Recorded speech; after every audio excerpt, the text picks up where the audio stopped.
Cette semaine dans Métropolis, une contestation punk de Poutine, ou pourquoi 3 jeunes femmes croupissent toujours en prison à Moscou. Actuel. Poutine face à la contestation punk. Le groupe Pussy Riot a affronté ce printemps l'homme fort de la Russie. Du coup, 3 femmes se retrouvent en prison depuis des mois, attendant toujours leur procès. Les voilà menottées comme des criminels. Peu avant l'élection présidentielle, en mars, les 3 jeunes femmes du groupe punk Pussy Riot se sont rendues dans une église de Moscou, sans autorisation et avec une chanson contre l'homme le plus puissant de Russie, le maître du Kremlin, Vladimir Poutine. Quelques jours plus tard, la police les arrêtait. Depuis, elles sont en prison. Il n'y a eu ni procès, ni jugement. Tout ça a pris une telle tournure qu'on ne peut plus parler de l'égalité. On est dans la répression pure. C'est une violation du droit de nos clientes pour des motifs politiques. C'est une évidence. Le problème, c'est que Pussy Riot s'exprime sur Internet.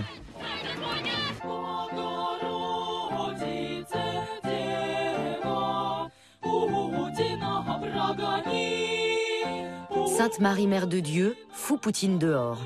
Voilà ce que chantent ces dames, juste devant l'autel de la plus grande église de Russie.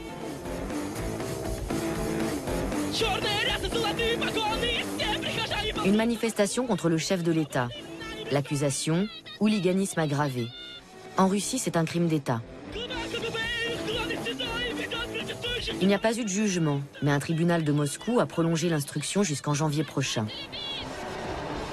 C'est dans une usine désaffectée que les membres du groupe qui n'ont pas encore été arrêtés se réunissent. L'une d'entre elles, mais c'est la seule, imagine que le studio voisin acceptera d'enregistrer leur nouvelle chanson contestataire. Ces jeunes femmes veulent et doivent rester anonymes.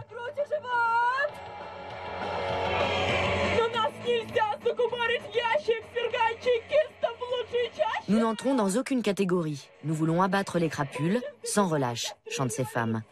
Mais depuis l'arrestation de leurs amis, elles savent à quel point le système autoritaire de Poutine est impitoyable, à quel point il imprègne toute la société.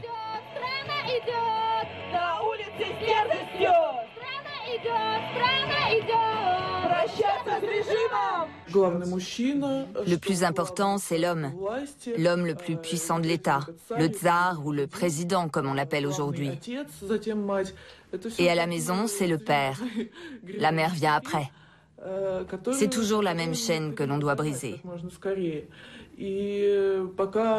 Mais tant que Poutine et les siens seront au pouvoir, rien ne changera. L'Église soutient cette hiérarchie rigide. C'est pour ça que Pussy Riot s'est exprimé dans la grande cathédrale orthodoxe de Moscou. La doctrine de la foi se rapproche de plus en plus de la nouvelle idéologie de l'État. C'est ce que craignent certains, un pacte destiné à rendre les citoyens dociles. Et de fait, beaucoup de croyants condamnent la prière punk de Pussy Riot.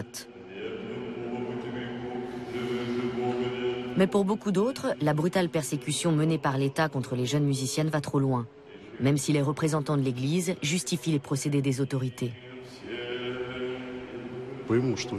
Ces femmes doivent comprendre les préjudices qu'elles ont portés. Elles doivent reconsidérer leurs fautes avec d'autres yeux et s'en repentir. Elles doivent promettre qu'une telle chose ne se reproduira plus. Alors la voie du pardon et de la miséricorde leur sera ouverte. Le véritable concert dans l'église dure à peine 1 minute. L'avocat Mark Feigin est en possession de la vidéo originale, comme pièce à conviction de la défense avant le procès. Ce qu'il voit, c'est une éventuelle infraction qui relèverait tout au plus d'une amende. Pourtant, les musiciennes risquent pour ces faits jusqu'à 7 ans de prison.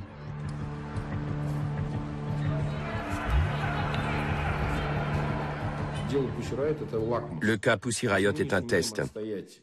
Si nous ne parvenons pas à défendre ces jeunes filles, nous ne pourrons plus aider personne. Ils en prendront d'autres. Ils les mettront sous les verrous et nous ne pourrons rien faire.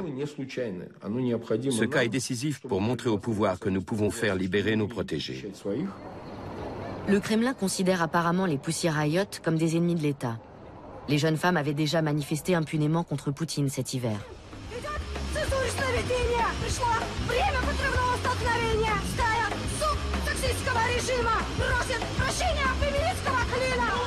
Depuis que Poutine est à nouveau le maître du pays, le ton s'est sensiblement durci contre les critiques du Kremlin. Nous, on n'a pas peur. On doit prendre des risques. Ce procédé n'est pas légal. On doit continuer.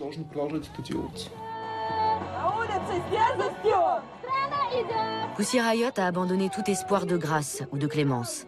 Ces femmes sont sûres qu'elles ne seront pas jugées par un juge indépendant, mais par Vladimir Poutine lui-même.